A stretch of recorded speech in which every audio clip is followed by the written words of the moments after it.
tous, j'espère que vous allez bien. Bienvenue sur After Fight. On se retrouve aujourd'hui pour une nouvelle vidéo, nouveau podcast, interview. J'ai avec moi Yvan Sorel, The Terrible. Yvan, comment ça va? Très bien, Kevin. J'espère que tous les personnes qui suivent After Fight vont très bien. Et puis, très content d'être avec toi et dans cette chaîne de passionnés de MMA. Eh ben, c'est un plaisir partagé. On est ensemble pour une bonne demi-heure parce que je me suis renseigné. Il y a pas mal de choses à échanger avec toi et je voulais te remercier de m'accorder du temps pendant cette période. On sait que tu prépares un gros combat à l'Arena Goliath. Donc là, actuellement, tu es dans la phase la plus difficile pour les combattants, c'est la perte de poids. Donc, merci de m'accorder du temps pendant cette période. Pour les personnes qui ne te connaissent pas, est-ce que tu pourrais te présenter rapidement, s'il te plaît, Yvan?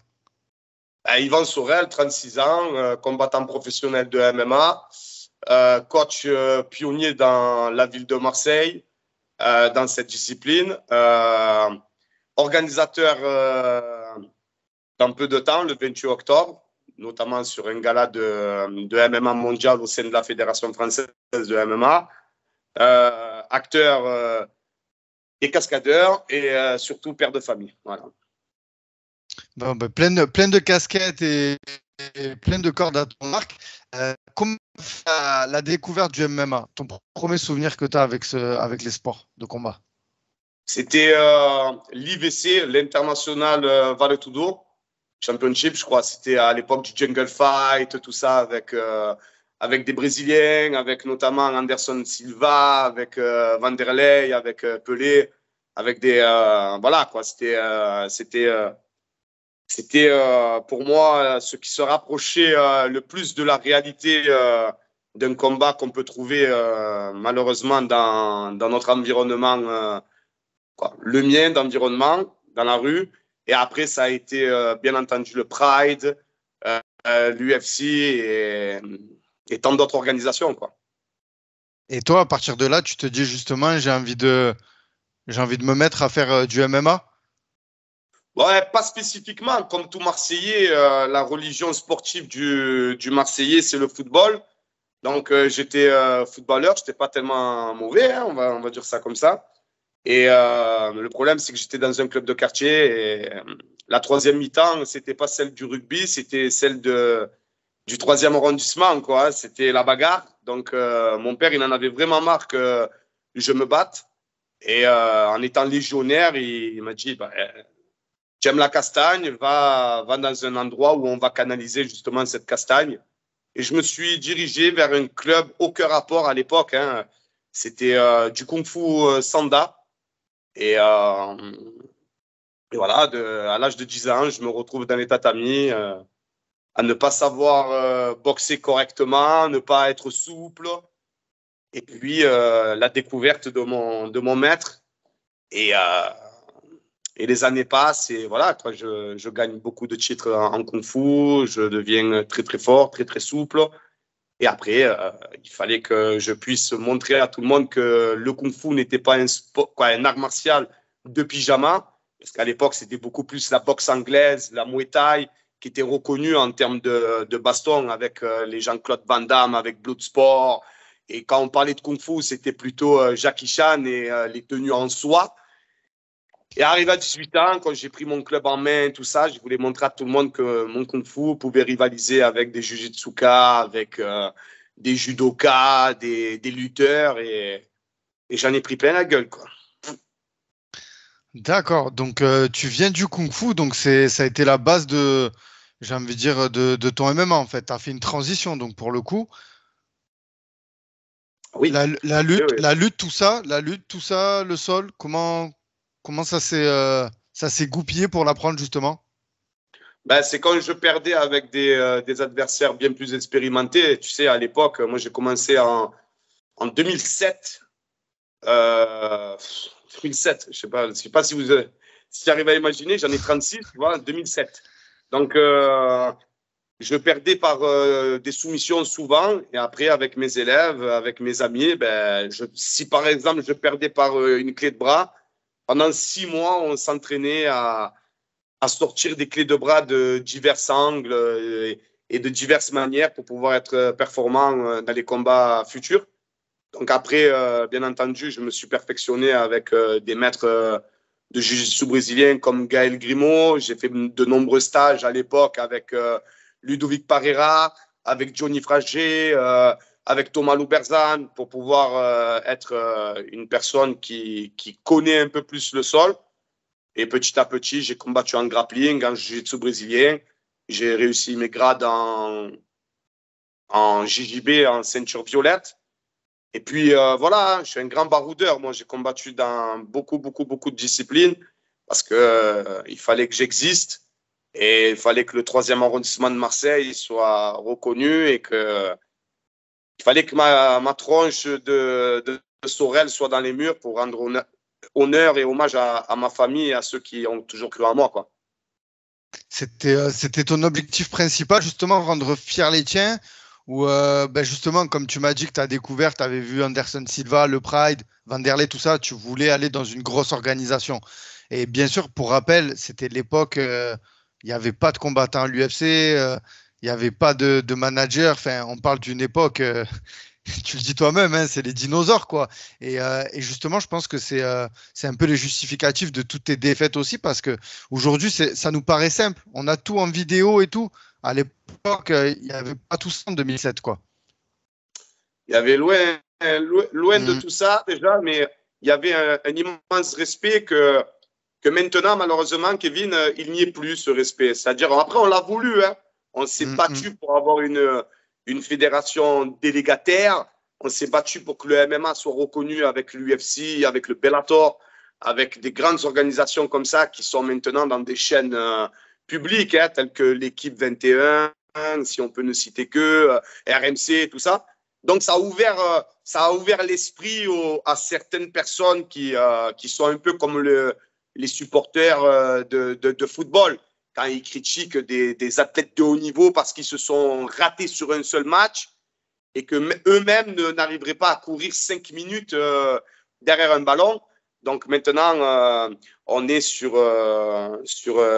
malheureusement pour moi, une évolution certes, mais médiatiquement, des fois, c'est pas évident parce on laisse la place à des critiques, on laisse la place à des personnes qui vont critiquer des personnes qui perdent dans une cage. Donc, ouais, l'évolution de ce sport, il est bien, mais il y a aussi un côté d'irrespect qui me désole. Parce qu'à l'époque, comme je te dis, presque on payait les organisations pour aller combattre. On payait nos voyages, on payait nos hôtels.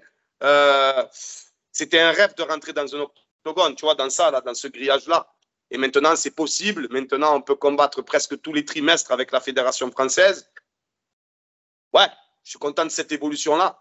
Mais après, je suis un peu peiné de voir quelquefois cet art martial qui s'appelle le clash talking, le clavier. Ouais. Ouais, justement, c'est ce que j'ai envie de dire. Beaucoup d'anciennes générations et des personnes, les pionniers du MMA disent. On va y venir. De toute façon, j'allais te la poser, cette question, l'évolution du MMA.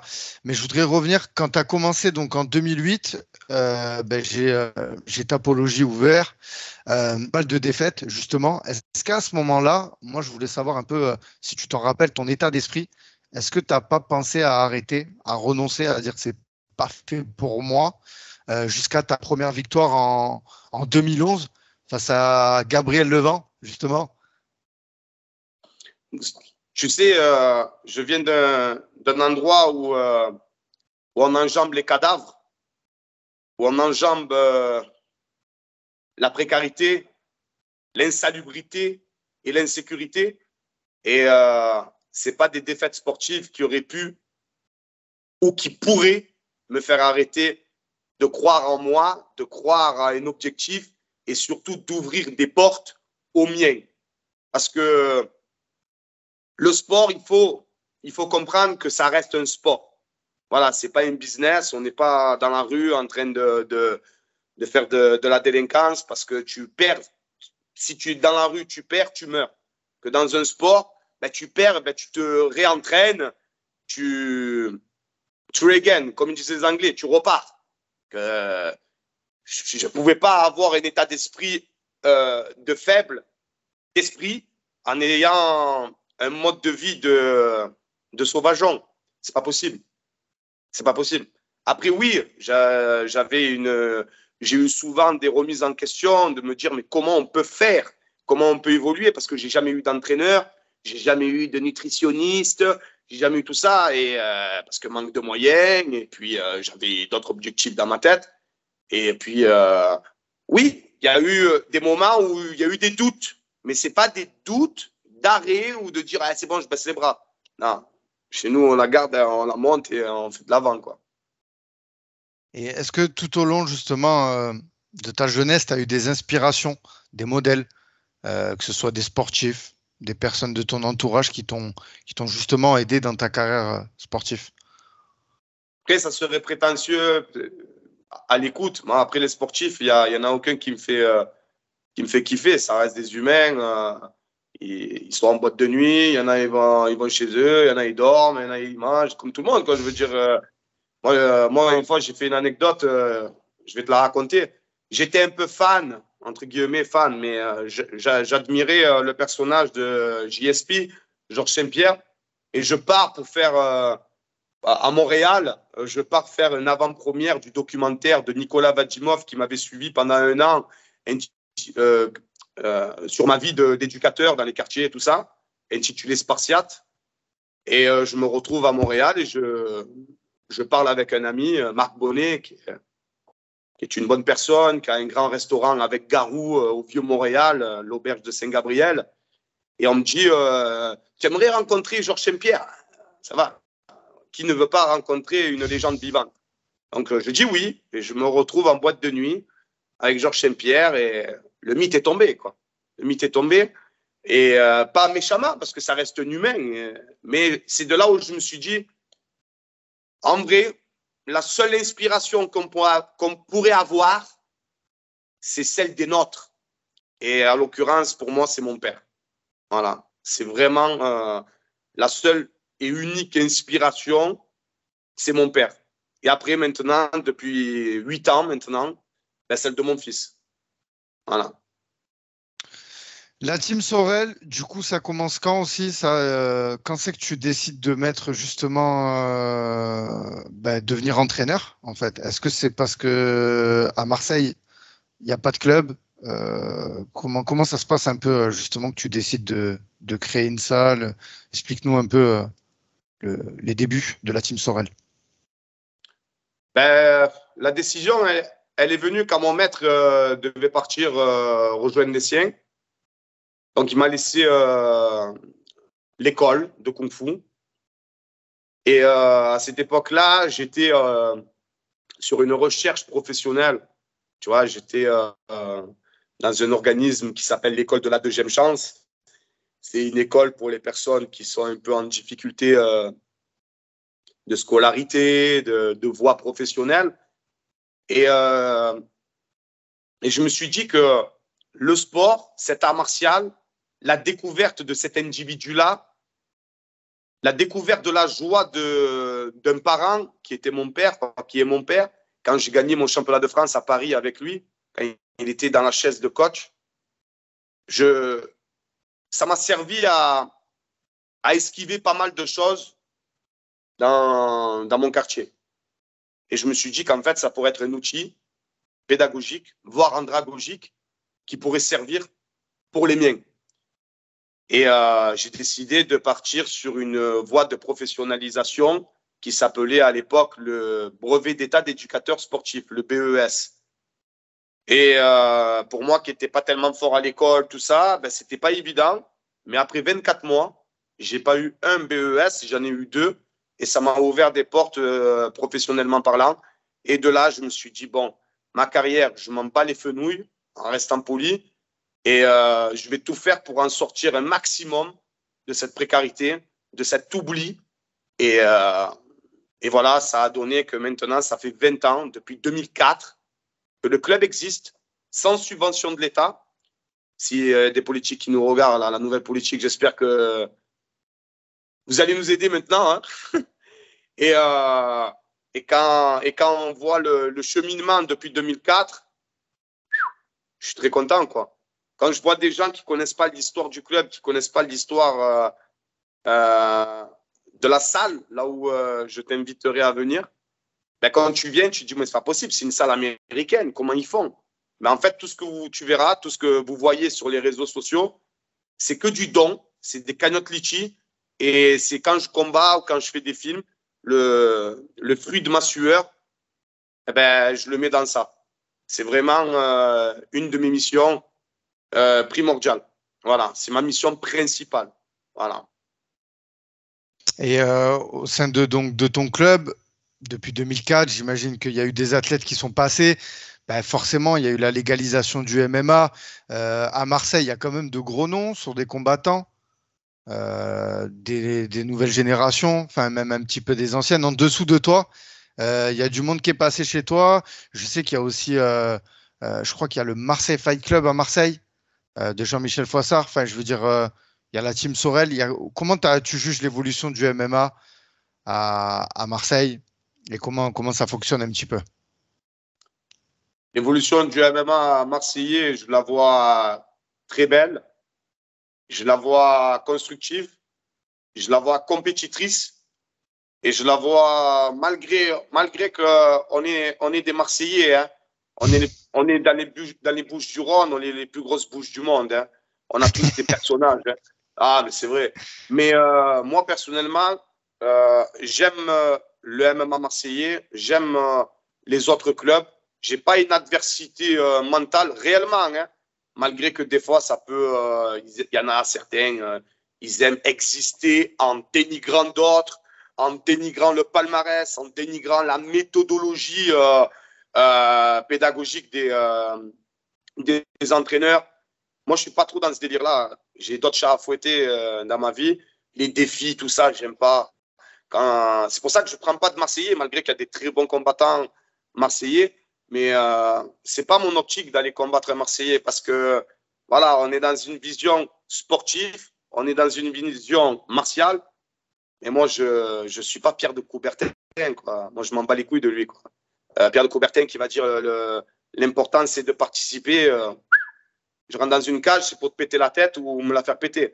Donc après, je ne peux pas être pote avec toi 2 ans après si tu m'as ouvert la tête devant les miens. Et voilà, quoi. Donc c'est pour ça que je ne prends pas de Marseillais. C'est pour ça que j'acclame les Marseillais, je respecte les Marseillais. Et puis, l'évolution est vraiment bonne. Après, ce qui fait l'évolution du MMA marseillais et français, on ne va pas se leurrer, même si des fois c'est compliqué, même si des fois ça demande énormément de choses, c'est la FFMAF, avec des gars comme Johnny Frachet, Lionel, le président, comme les staffs arbitrales, comme on peut le voir. C'est phénoménal. On voit des Christophe Chapuis, on voit des Loïc Bora, on voit tant d'autres que je ne cite pas parce qu'il y en a tellement. Waouh! Waouh! J'aurais voulu tirer un fil et revenir 20 ans en arrière et de vivre ce que mes élèves vont vivre, mes bébés vont vivre, parce que c'est Ah, c'est une question que j'allais te poser en plus. J'allais te demander, est-ce que toi, aujourd'hui, quand tu vois l'évolution du MMA dans sa globalité, tu aurais aimé arriver à cette époque, quoi? Lui qui te dit non, c'est qu'il n'est pas passionné et voilà. Non, c'est oui. Malgré voilà qu'il y a tout l'aspect réseaux sociaux, comme tu dis, le trash talk, faut avoir des beaux comptes Instagram, tu vois, ça fait partie aussi du package, un peu l'effet Conor McGregor, l'UFC, le rêve un peu américain, et c'est en train de justement venir un peu en France, hein, on le voit maintenant, il y a pas mal justement de combattants qui pas se fritent, mais se défient un peu, voilà, un peu à l'américaine, quoi, comme ce que fait Conor, et c'est ce qui fait élever le sport aussi. Alors, ça fait élever peut-être le sport, mais ça fait redescendre des consciences. Parce qu'à la base des données, moi, je viens des arts martiaux traditionnels, on nous apprend et j'essaye d'inculquer des valeurs de citoyenneté à travers celles des arts martiaux, à mes élèves notamment. Le respect, c'est le b.a.-ba, le respect. Tu ne peux pas combattre avec respect si le crash talker t'insulte ta mère, t'insultes ton père, t'insultes ta religion, insultes tout ça. Moi, il y en a un qui me fait ça, ben, peut-être que le lendemain, il n'y a pas de combat. Au face-off, je te mets le doigt dans l'œil, je te mords, je te pulvérise à la guerre. Pourquoi? Parce qu'il n'y a plus la forme de respect. Donc, on rentre malheureusement dans de l'anti-sport. Dans de l'anti-sport. Mais bon, que veux-tu faire? Les gens, ils vivent avec des pastilles bleues. Moi, je l'ai eu, la pastille bleue, je ne l'ai pas achetée. Hein. C'est avec les films et tout ce qui s'ensuit. Mais moi, je le vois par exemple avec les filles de mon club. Ils ont 60 followers, c'est leur famille, c'est des mères de famille. Ils ont du niveau Bellator, l'UAE Warrior, l'AFL, le Cash Warrior. Voilà, c'est le sport, le sport, le sport. Maintenant, les réseaux sociaux, même moi, j'essaye d'y m'y mettre, mais je ne sais même pas c'est quoi Snap, je ne sais même pas c'est quoi TikTok, je ne sais même pas c'est quoi Twitch. Tout à l'heure, hier, tu m'as dit on fait l'interview avec Skype, je ne savais même pas c'était quoi Skype. Je viens de le faire maintenant, pour te dire. Sans pour autant dénigrer, parce que ça reste un outil de communication positif. Si tu le maîtrises, à bon escient. Moi, je sais que le Team Sorel, j'aime bien mettre du contenu pédagogique pour que mes élèves puissent se voir, puissent partager leur évolution, tout ça. Ça, je dis oui. Mais après, montrer tes pectoraux, montrer ta queue, montrer ton string, faire ça, et je sais pas. Chacun sa vision des choses. Hein. Nous sommes en France. Chacun est libre et égaux en droit. Si tu as le droit, fais-le. Mais voilà, quoi. Voilà, ouais. Ouais. Et du coup, pour parler un peu de tes élèves, est-ce qu'il y a des noms, des noms qu'il faut aller suivre, voilà. Des noms qu'il faut suivre. Ben, j'ai Audrey Kérouche qui est l'une des pionnières du MMA marseillais et même français. Elle avait gagné à l'époque le quota avec des noms terribles en MMA féminin avec des Roxane Texera. Elle a fait le Bellator, elle a fait l'AFL, elle a combattu en Angleterre. Elle a perdu 2 fois contre des adversaires qui ont été dopés en France. Notamment, on essaye d'enlever une victoire frauduleuse de doping sur Tapologie, quand elle avait combattu au Star Night, je ne citerai pas de nom. Et après, nous avons Sophia Hadouche qui a combattu au Cage Warrior, qui avait combattu à l'UAE Warrior, au 100% Fight.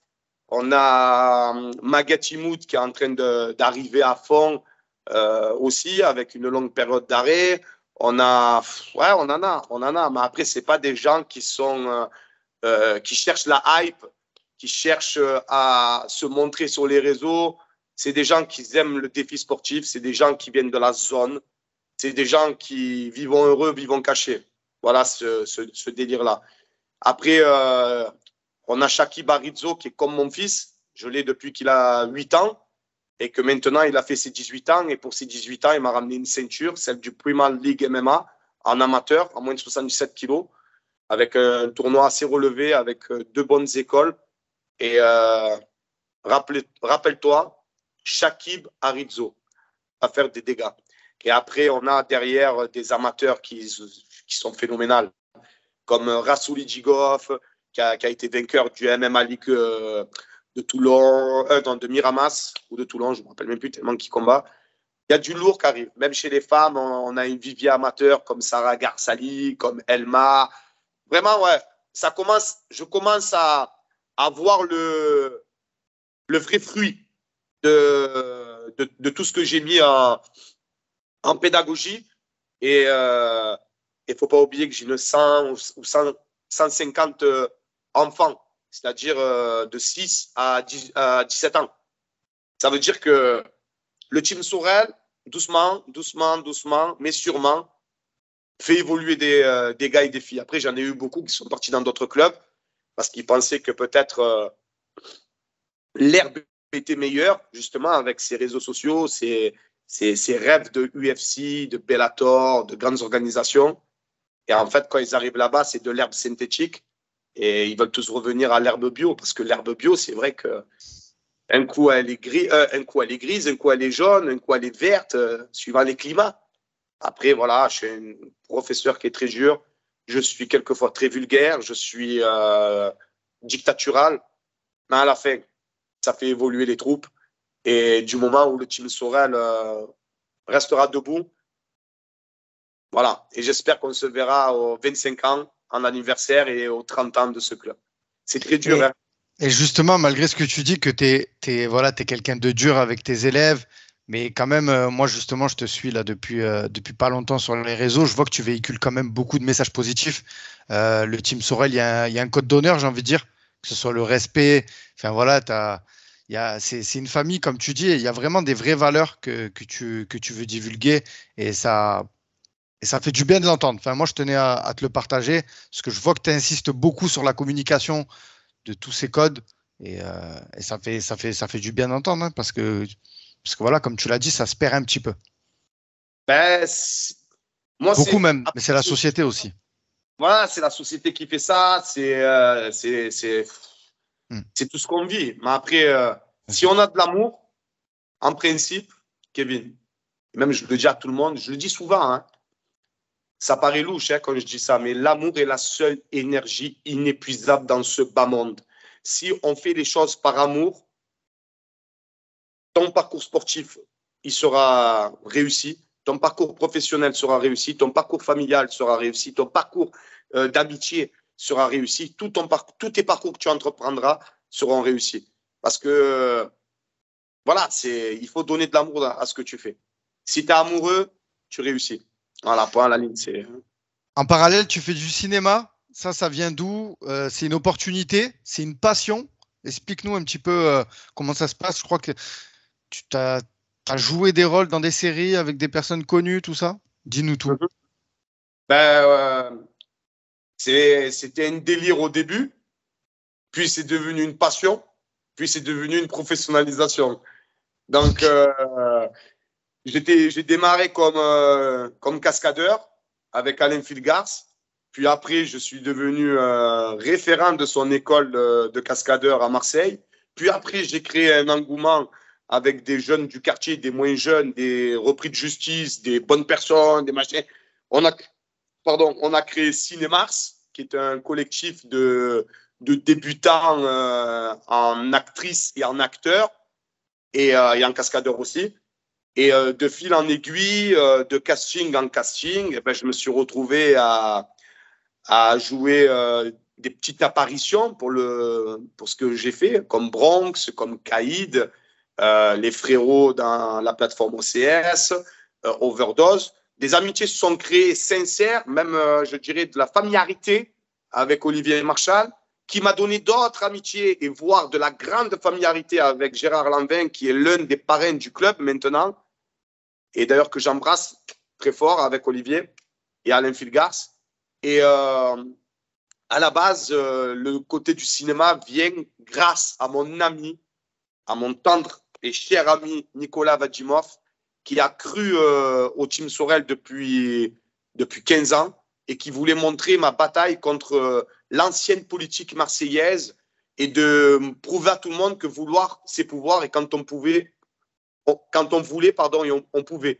Et avec ce documentaire-là, il a eu l'inspiration de me projeter dans un after fight, comme toi, quoi, after fight, un after carrière pour aller dans le cinéma. Et donc là, il y a un projet qui sort avec Olivier Marchal qui s'appelle Pax Massilia. Je suis très heureux d'avoir joué dedans et d'avoir fait jouer 97 personnes issues des quartiers les plus pauvres de Marseille. Donc, j'ai donné de l'emploi, j'ai donné de la formation en cascadeur et même en silhouette parlante. Et j'ai fait découvrir le milieu du cinéma à 97 personnes. C'est là où Pôle emploi, ils ont eu du mal, moi, j'ai réussi. Et la Belle de Mai, elle a été mise en avant. Je suis trop heureux de ça. Et une pierre en amène une autre. Et j'ai signé depuis peu, je te fais une exclue, 2 films d'auteur où je serai acteur principal. Et sur 2 belles plateformes. Ça va être courant mai, juin, juillet, si Dieu me permet d'être encore vivant. et là, ça va grimper. Donc, comme je t'ai dit, un délire, une passion et d'un coup, une voie de professionnalisation. Donc, voilà le cinéma avec Yvan Sorel. Et donc, aussi, Yvan Sorel, organisateur. Tu vas commencer à faire ça. Ça, pareil, c'est quoi? C'est un objectif? C'est de justement, après avoir monté ton club, faire combattre tes élèves dans des organisations. Tu as envie aussi de t'essayer un peu en tant qu'organisateur? J'ai toujours organisé des événements sociaux, culturels et sportifs dans mon quartier et je l'ai toujours bien fait. Après, j'ai commencé depuis 3 4 ans à faire des interclubs enfants, et ados et même adultes et ça marchait hyper bien. Et je me suis dit, bon, je suis un pionnier de cette discipline à Marseille. J'ai des combattants professionnels, j'ai des combattantes professionnelles. Pourquoi pas? Et j'avais un rêve de gosse, pas un rêve, un objectif, parce que les rêves, j'aime pas parler de rêve. Moi, c'est presque qu'il faudrait prendre des somnifères pour continuer à rêver, quoi. Moi, je suis bien vivant. J'avais un objectif, c'est que petit, il y avait un lieu de vie culturel qui s'appelait le Théâtre Tourski, dans mon quartier, tu vois, à la Belle de Mai, Saint-Mauron. Et Richard Martin, qui combat en ce moment un état de santé déplorable. Je lui donne toute ma force à Richard Martin, le directeur du Théâtre Tourski. Il m'a beaucoup aidé, il a aidé ma famille, tout ça, et j'ai découvert la scène d'un théâtre, le théâtre, tout ça. Et j'ai toujours rêvé à l'époque de mettre un ring ou une cage dans ce théâtre. Et les années ont passé, j'ai pris de l'ampleur, j'ai pris de la connaissance, j'ai pris un cahier de contact. Mon côté sauvageon s'est un peu calmé, c'est canalisé, je suis un peu plus dans mes bottes. Et je me suis dit que la cage du Team Sorel, la fédération de MMA, ainsi que mes élèves, combattront au Théâtre Tourski. Et ça, c'est fait. J'ai travaillé le plateau, j'ai travaillé avec la FFMAF, j'ai travaillé avec des partenaires. Et maintenant, voilà, quoi, le Spartan Fighting Championship, ça commence, quand on commence à recevoir tout ce qu'il faut en communication. On a signé notre 7e combat professionnel et je fais toujours les choses pas comme les autres. Donc, pour l'instant, on a un événement qui est non subventionné de l'État, pas comme d'autres événements marseillais, hein, comme beaucoup d'événements marseillais qui sont subventionnés avec l'argent du bon contribuable. Moi, je le fais seul pour le moment. C'est 4 ans d'économie. Je ne sais pas si tu arrives à imaginer, toi qui démarres dans ça, je le sais que tu sais ce que c'est. C'est 4 ans d'économie et des partenaires qui me suivent. Et donc, j'ai fait un gala mondial avec des Italiens, avec des Espagnols, des Brésiliens et des Français. Donc, il y aura 7 combats professionnels et 8 combats amateurs au sein de la FFMAF et notamment 2 combats en main carte qui seront des combats féminins. Donc, ouais, déjà annoncé. De toute façon, vous pourrez suivre ça sur les réseaux d'Afterfight. Voilà, ça va être relayé. Il y a aussi justement le Instagram du Spartan Fighting Championship, justement, qui est disponible en description. Donc voilà, les gars, n'hésitez pas si vous voulez vous renseigner. Il y aura le prix les places, c'est déjà. Ça va être on va pouvoir acheter ça sur Internet. Il faudra venir directement sur place. Il y aura une billetterie. Alors ça, je ne sais pas. Je vais voir avec mes amis de culte, avec des amis qui sont partenaires, là, comme Jeff, avec son frère qui gère le Summer Festival. Okay. Donc, je pense qu'ils vont bien m'aider. Et autrement, ça sera sur place. Et je pense que la place, ça sera une vingtaine d'euros. Et vous serez dans un gala de prestige, assis sur des chaises de théâtre, des sièges, et avec quelque chose de beau, quelque chose de bien, parce que c'est fait avec amour. Sympa. Donc le 28 octobre, donc au Théâtre Tourski. Je crois qu'il y a aussi Zara Fein en marraine de l'organisation. C'est toujours d'actualité. J'aime bien Zara, j'aime bien depuis l'époque des dinosaures, qu'elle s'était toujours battue à ouvrir le MMA féminin avec tant d'autres Françaises.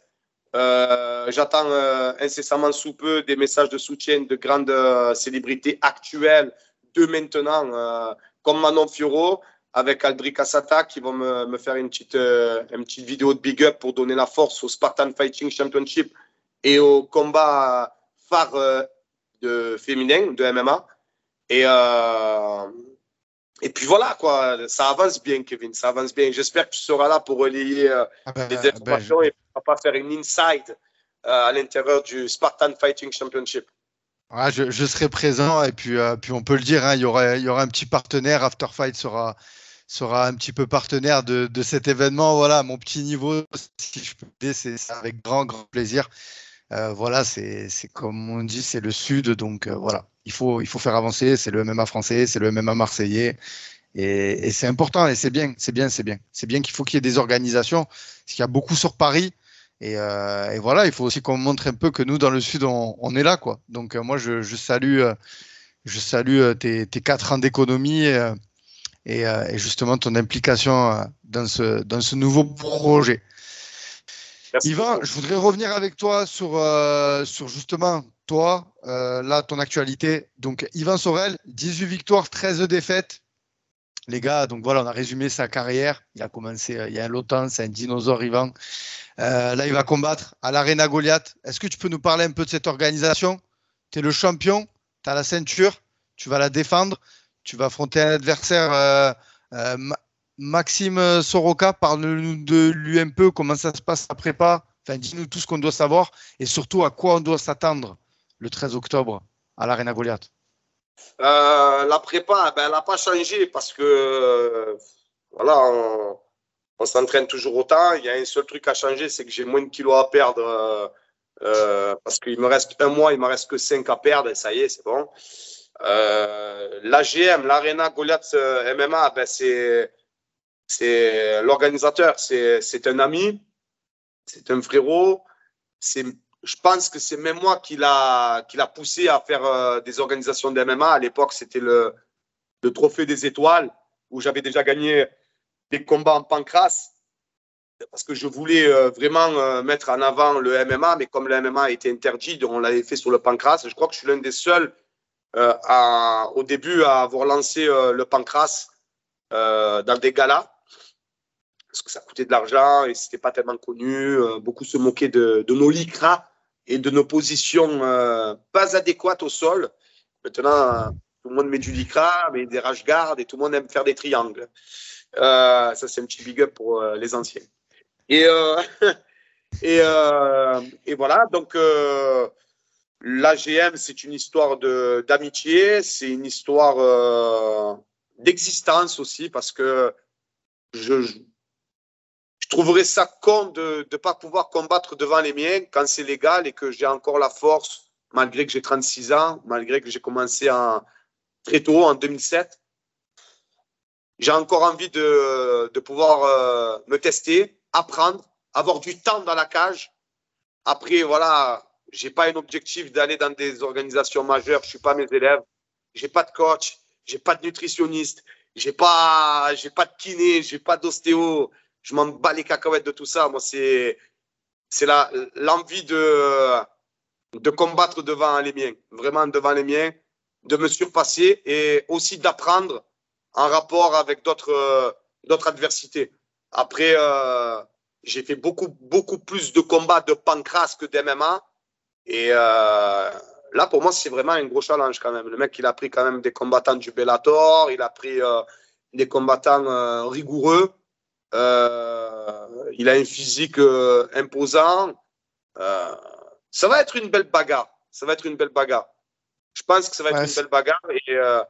Et avoir 60 combats en MMA face à un mec comme moi qui n'en a même pas une dizaine, en MMA, je parle, hein, pas en pancrace.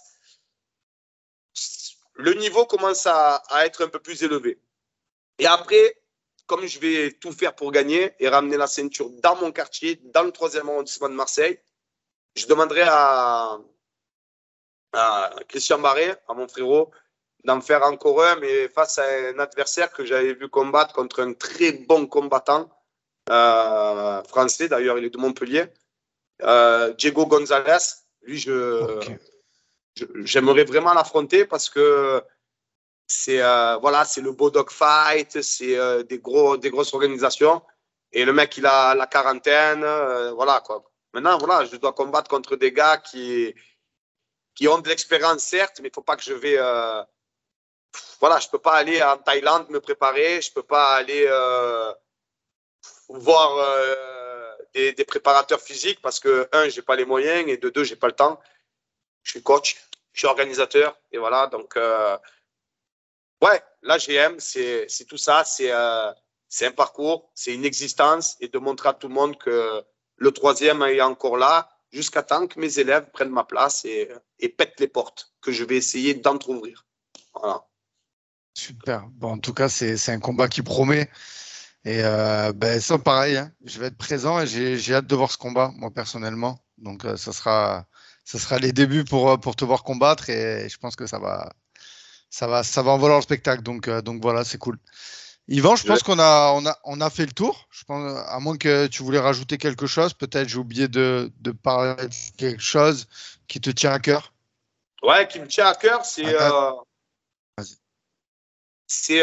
il faudrait qu'il y a plus de réseaux sociaux comme toi, tu vois, des gars et des femmes qui prônent la passion, la pratique, le respect. Vraiment. Parce que il y a beaucoup de sites, beaucoup de trucs, mais c'est juste. C'est juste. Malgré qu'il y en a qui font du bon boulot, hein. Il y a des gens qui mettent en lumière beaucoup d'amateurs, comme les maîtres fumiers, comme The Fight, si je peux me permettre de citer, pas des concurrents, parce que toi, tu t'en fous, tu n'es pas concurrent, au contraire, comme RMC Talk, tout ça. Mais il y en a tellement d'autres qui sont... Si je pourrais m'enfermer avec eux dans une cage, ça serait vraiment une autre explication de leur vision. Parce que respect, respect et respect. Nous sommes des humains, on a des familles, bordel. On a une vie derrière et on a un pédigré pour certaines personnes derrière. Il y a le MMA et il y a la vraie vie. Il y a la street, il y a la rue, il y a nos passés. Voilà quoi. Donc, continue comme ça, toi, Kevin, avec After Fight. J'incite toutes les autres communautés qui ont réussi à créer, à continuer dans ce sens-là. Parce que c'est grâce à vous tous, à vous toutes, que le MMA peut prendre encore de l'envol et on va y arriver. Voilà. Et si je peux t'aider, comme je te l'ai dit, je t'aiderai de bon cœur parce qu'il faut qu'on s'aide tous. Il faut que le MMA soit mis à l'honneur, en avant. Et bordel, merci. Merci à vous toutes, merci à vous tous. Merci à ceux qui contribuent à ta chaîne, à leur chaîne et ceux qui sont toujours là à être à l'écoute et continuer à suivre After Fight et tous les autres. Voilà. Merci Yvan, mais avant de raccrocher, il y a une petite tradition chez After Fight, c'est un petit quiz, c'est le 5, c'est 5 petites questions rapides. T'es prêt? Ouais, vas-y. KO ou soumission? Les deux, mais KO, j'aime bien. Entraînement ou fight? Entraînement. Cardio ou musculation? Cardio. Coca normal ou Coca zéro? Coca zéro. C'est le B.A.B.A. Et ton repas préféré? Hors diète, quand il n'y a pas de combat? Mes salades. Ça fait rire, hein, mais mes salades. Ok. Tes salades. Vas-y. Il y a de tout dedans. Ça ressemble à une salade.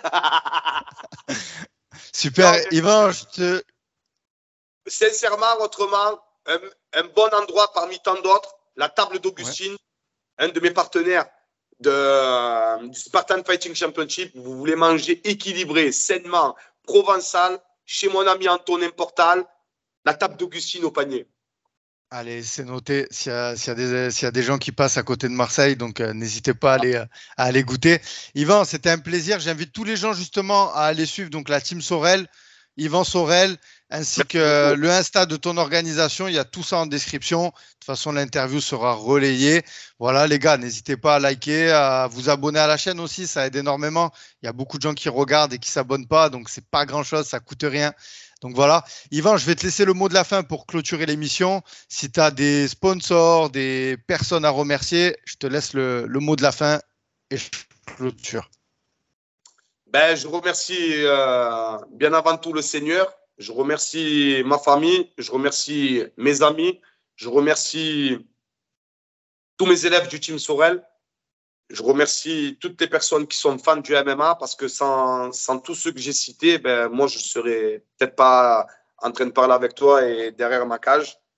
Et je remercie tous ceux qui me font confiance dans les combats, dans les films, et même ceux qui donnent leurs enfants sur ma méthode pédagogique. Et je remercie tous mes partenaires présents et futurs qui continueront à aider un jeune fou du 3e arrondissement de Marseille. Voilà.